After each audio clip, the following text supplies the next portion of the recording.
Welcome back. Subscribe and keep learning with us every day. Ready for another video? Let's go. Emma wakes up at 7 o'clock every morning. First, she turns off her alarm. She sits on the bed for 1 minute. This minute is quiet.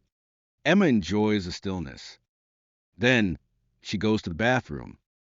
In the bathroom, she brushes her teeth. She also washes her face.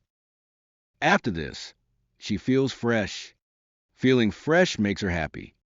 Next, Emma makes a cup of tea. She loves warm tea.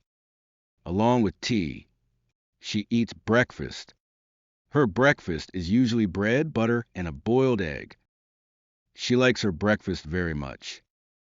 After breakfast, Emma reads the news on her phone. She likes to know what is happening in the world.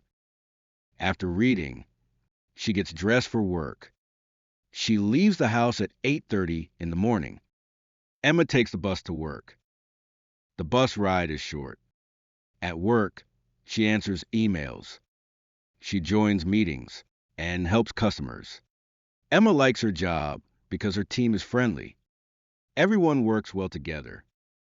At 1 o'clock, she eats lunch in the break room. She enjoys this time. Eating lunch is a nice break from work. In the afternoon, she continues working until 4:30 p.m. After a long day, she takes the bus home. Emma feels tired but happy. She thinks about her day on the bus ride. Emma looks forward to relaxing at home. Thanks for watching. Don't forget to like and subscribe.